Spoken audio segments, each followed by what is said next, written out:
And good morning, one and all. Welcome into the Wealth Guardians radio program on this fine October morning. I'm Doug Ray. I'm your host today, and with me, of course, is Mr. Brice Payne, running the board op over here. And Brice, how was your weekend? My weekend was good. This is my favorite time of year, my favorite month, my birthday month. Everything looks great in October, from the leaves to family get-togethers. I had a good weekend. The wife and I did a little mini family reunion with her sister and her husband and their mother. And we went to Luray, Virginia. I can never say the areas around here. I hope I'm saying that right. Luray, Virginia, and did the Luray Caverns and had a VRBO right on the Shenandoah. We did some kayaking on the Shenandoah. Oh, neat. It was great. It would have been nice if it was maybe 2 weeks later. The colors would have been a little bit better, but it was outstanding. And good to see some old family faces again. How about you? You kind of sat back and watched some football. I got the yard cleaned up and pretty much just watched football all weekend long. All right. It was a great Saturday for my Pirates, beating Tulane, and then of course the Panthers, they stubbed their toe.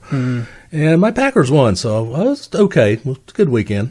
I didn't get to watch any football, but I did. Not in a cavern, you didn't. Not in a cavern. It wasn't much reception out there where we were at either. But I didn't understand that the Broncos lost, but at least everyone else in the who needed to lose in the AFC West lost as well. No undefeated teams left. No undefeated. All right, that's a start. And I got to say, I envy you because while it's nice to go to the caverns, nice to spend time with family, grabbing a brewski and sitting on the couch watching football all weekend long is my dream day in October. So I'm a little envious there, Doug. But anyway, we've got a great show here this weekend. And for everyone tuning in, stick around because this is going to be a great show.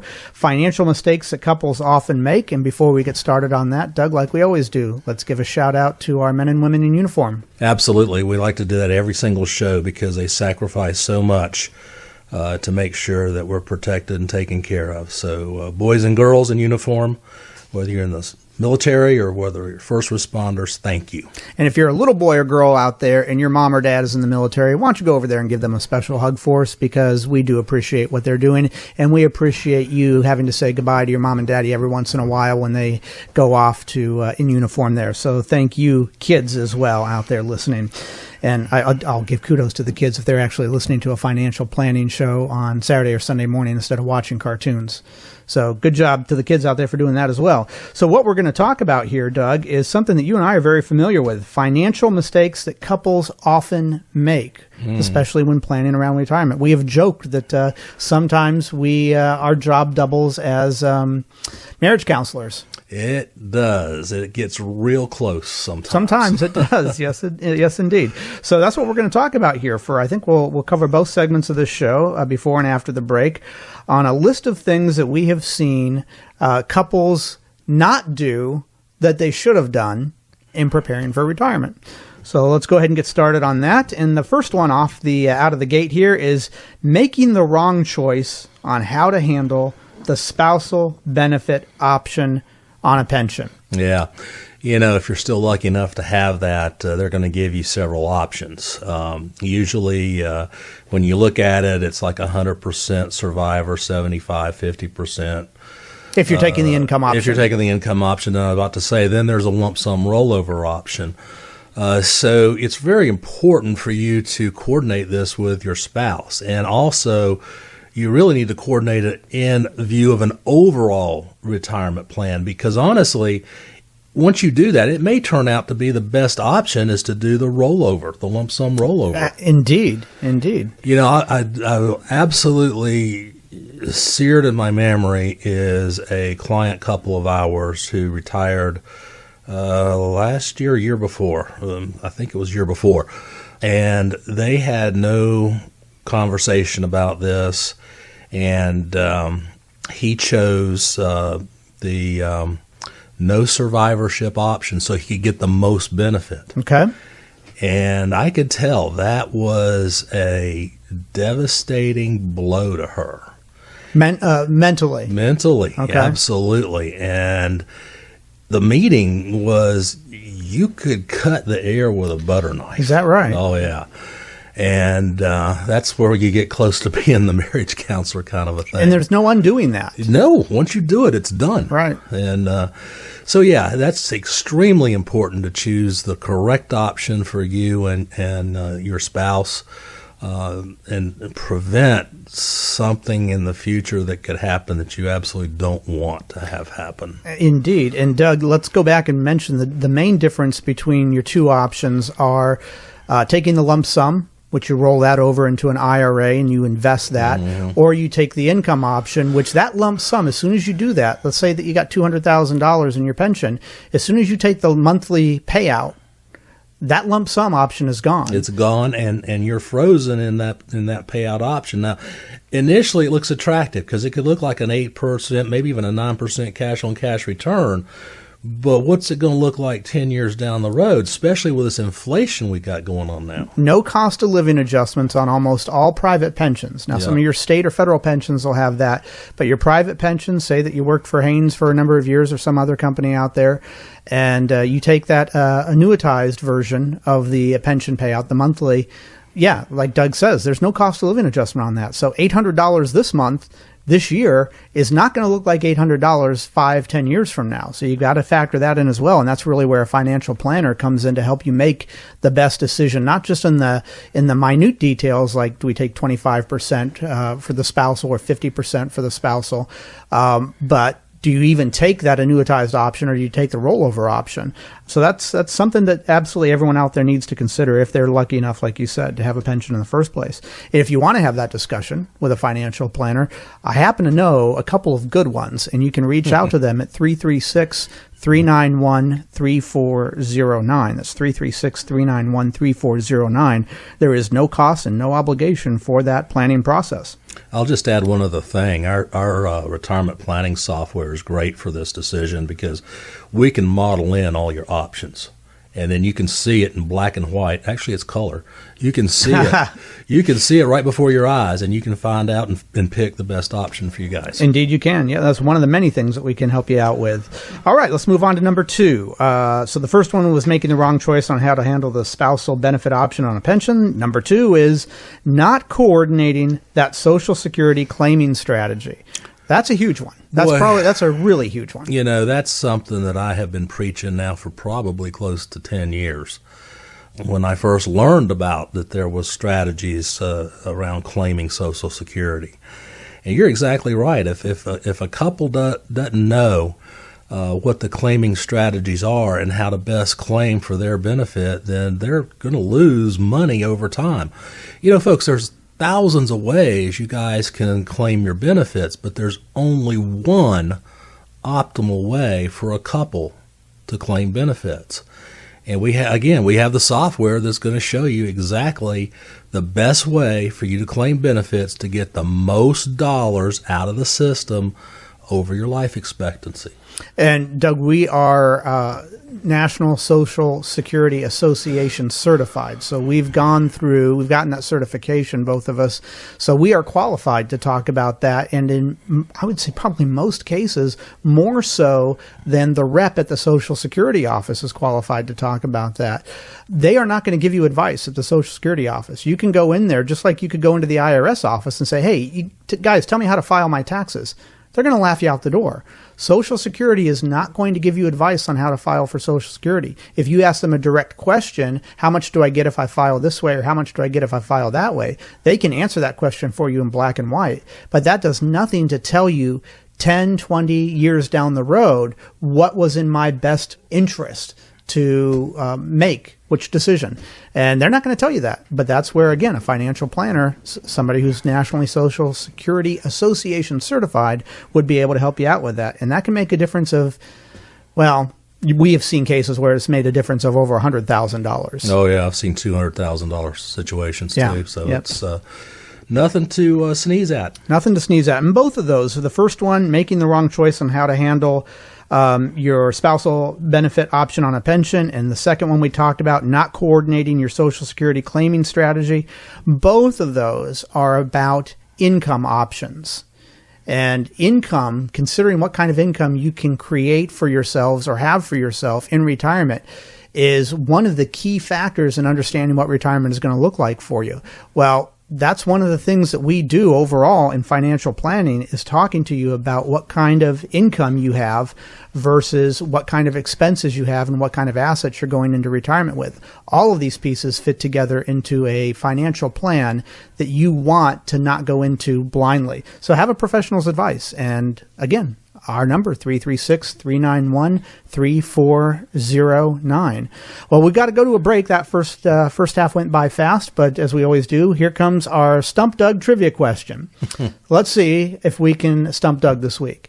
Doug, it was on October 4th, 1895, that this American sporting event was held for the first time in Rhode Island, and it has been held annually ever since. What event am I talking about? What U.S. sporting event am I talking about? Folks, Doug has got a confused look on his face. Well, it's hard to say if it's confused or if he's in pain. But anyway, we will find out here in just a few minutes. Stick around through the break. We'll be right back. And welcome back to the Wealth Guardians radio show. This is Brice Payne in the producer's chair and Doug Ray in the talent chair right next to me in the Wealth Guardians studio, where we come at you every weekend here, and this beautiful fall weekend is no exception. We're indoors, but we're going to get out soon. And let me ask everybody out there, speaking of getting out, if you're thinking in the next 5 to 7 years you're going to get out of your job and retire, you probably want to have a plan for that in place. Joy is one of our office she's our office manager, and she went down to Disneyland and she created this extensive plan, day-to-day itinerary for her and her family for going to Disneyland for 4 days. Well, think about it. You would probably just as soon have a really detailed plan for retirement, since that's not just a few days, that's going to be years on end. And if you are 5 to 7 years from retirement and you want to confirm that you're making the best decision for retirement, we offer you a no-cost, no-obligation second review so you can learn how to retire the job while keeping the paycheck. The ball's in your court. You got to pick up the phone and give us a call, 336-391-3409. That's 336-391-3409, or you can visit us at thewealthguardians.com. We'd love to sit down with you. There's no cost or no obligation for that. Now, before we get to the trivia question and see if we stumped Doug or not, I want to bring your attention to our website, thewealthguardians.com. And if you're so inclined, go to our homepage and scroll over the About tab. And under the About tab, you can click on our strategic financial planning process. That is the process that you would go through with us, Doug and myself, when you sit down to see what kind of financial planning advice we can give you in creating a retirement plan. This is going to give you insights and details into our discovery process, our strategy to reduce risk, fees, and volatility, our implementation process, and how we monitor and adjust our clients' portfolios year after year. Okay, so again, thewealthguardians.com, scroll over the About tab, and then click on our strategic financial planning process to understand exactly what you would be going through if you decide to come in and meet with us, and we would hope you do that because we look forward to meeting with you. Now, our trivia question, did we stump Doug or not? It was on October 4th, 1895. This American sporting event was held for the first time in Rhode Island and has been held annually ever since. What event are we talking about, Doug? Okay, I got to take this piece by piece. The time, 1895, sounds like it could be football or basketball. It's Rhode Island that's got me stumped. I'm baseball. I'm going to guess baseball. You're going to guess baseball? Well, baseball's not an event. That's a sport. Do you have a particular event? An event in baseball? Hey, I give up. Okay. All right. Well, Doug's going to be embarrassed. He's going to be eating a little crow here this time because it's the U.S. Open for golf, Doug. Oh, wow. 11 people played 36 holes in one day. Yeah, they did back then. You don't play 36 holes in one day anymore. Yeah. Horace Rawlings, who was a 21-year-old Englishman, won the very first one. The purse was $150, and it was held in Newport, Rhode Island at the Newport Country Club. Okay. Is that not where it's held anymore? Where is it held? It's all over the place. Oh, is it? The U.S. Open now is all over the Yeah, place? they rotate through several courses. Okay. See, I don't follow golf as much as Doug does, but so if you got it out there, well, then you know more about one of Doug's favorite sports than he knows about his favorite sport. So there you go. We got Doug this week, folks. So You did. I keep Very meaning to good. get one of those bells, ding, ding, ding, but I wouldn't have used it this week anyway. So, all right. If you guys got it out there, congratulations. Now, we're going to go back to our main topic for this week, financial mistakes that couples often make. In our first segment, we talked about making the wrong choice on how to handle the spousal benefit option on a pension. We talked about not coordinating Social Security claiming strategy. All right. The next one that we're going to talk about now is not talking about what they want to do in retirement before they actually retire. You know, that doesn't seem like people would have a problem with that. You'd think they would have discussed that from time to time. But that happens from time to time. Now, I have to say, most of the time that folks come to us, we hear stories about they want to travel. That seems Yes. like it's number one. Yeah. Or then number two, being with the grandkids. Being or with the grandkids. traveling with the grandkids. Yes. But then occasionally you'll get somebody who says, well, gee, I need to do something. And then maybe the other spouse says, well, no, I mean, we're retired. Let's just enjoy life. And so it can be a bit of a stressor. And, you know, going into retirement, folks, is a stressful event. Yes. And think about it. You've worked 30 or 40 years to get to this point, and like Brice said a moment ago, there's not going to be any more paychecks. You got to recreate your paycheck. So it's a funny thing I've watched over the years as I've retired people, and Brice, you've seen it too since you've come aboard here. People are absolutely elated when they first find out they can retire. Yes. But then the closer they get to it, the more the butterflies flap in the tummy. It's a lot of people consider it a mistake, not a mistake, something that they can't undo. Yeah. So when they turn in that letter of resignation, there's no turning back. Now, there can be. You can start another career or a hobby type of thing. But yeah, you're right. The closer you get to it, the more butterflies I've got. But, you know, I think something that could relieve a lot of those butterflies is actually talking to your spouse about, hey, what are we going to do, you know, after I hang it up January 1st? And you've got something to look forward to. You've got a goal to plan. Maybe you're buying another house. Maybe you're going to buy a second home up in the mountains or on the beach. Maybe you're going to move closer to the grandkids or someplace. We had that happen to a couple of our Charlotte clients. They moved up to Pennsylvania to be close to their grandkids. We had another client move down to Florida, wanted to play more golf. So, you know, everybody's different. And we don't want to imply that you can't change those goals halfway through retirement. That's something that happens all the time. We didn't think that we were going to have grandkids. Now we do. We want to be closer to them. That wasn't part of the original financial plan. Great. You've got a financial planner who can help you figure out, is moving in the cards or not? So you can change your plans, but at least have some of those basics down. Are we going to be traveling X amount? Are we going to be moving or buying a second house? Are we going to be doing hobbies or second jobs in retirement? All of those things should be something that you've discussed when you come into it. I don't know that this is one that we see a lot of people not having done, but when they don't do it, that can be eye-opening for them and us right in front of each other that I didn't think we were going to stay here in North Carolina. So, yeah, you want to have that discussion and fill in your advisor on some of those big decisions that you're going to be making in retirement. All right, so good one there. The next one we're going to talk about is not coordinating their individual accounts like 401ks and IRAs to be sure their combined assets are actually working together. That's an enormous one. This is where the planning comes into it. Yeah, it really does. And where we see a lot of this is in second marriages. We also see it in situations where the husband and wife, through their whole marriage, they've kept their finances separate. And it really is a challenge for us and them to put together an overall retirement plan if those assets have to be separated, you know? Right. Now, obviously, your retirement accounts are separate accounts anyway. They have to be. They have to be in the individual's name. They can't be a joint account or something like that. But they got to talk to each other. They got to talk to each other. And we've had situations where people have come in and they said, well, he's got his, I got mine, and, you know, that's the way we want it to plan. And it's not easy to do it that way. And honestly, what I find is how do they actually live like that in their household. I mean, is one of them responsible for paying the mortgage? One of them responsible for paying the automobile payment? I mean, how does that work? It's difficult to separate finances out of a marriage.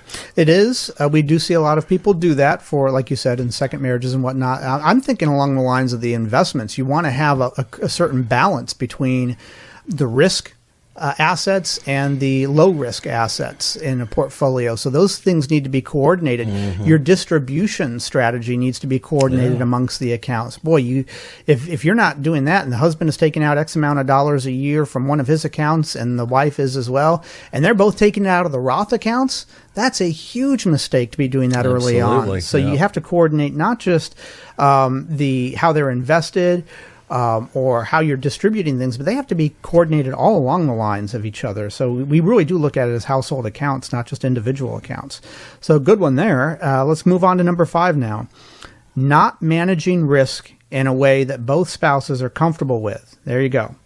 Not managing risk in a way that both spouses are comfortable with. One of the main things, Doug, that we talk to clients about as fiduciaries, and that we are fiduciaries, is the types of risk or the amount of risk that a couple or an individual is having themselves be susceptible to should another market downturn take place. And we ask them questions about what type of risk tolerance they have. How far can that account drop before you are no longer comfortable? What do you consider a devastating loss? These are questions that somebody doesn't often think of in so many words if they're not a financial planner. They just know when they're uncomfortable, and unfortunately at that point it's too late.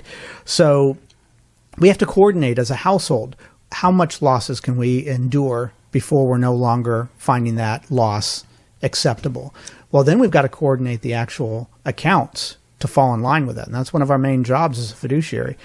Doug, we ask 100% of the people that sit down with us those risk and risk tolerance questions. And I would say 80 to 90% of the time, their risk tolerance and their risk are not in line with each other. Mm-hmm. They might feel okay taking a 10, maybe 20% loss, no more than that. But yet, if we repeat 2008, what kind of losses of their portfolio is it actually set up to take?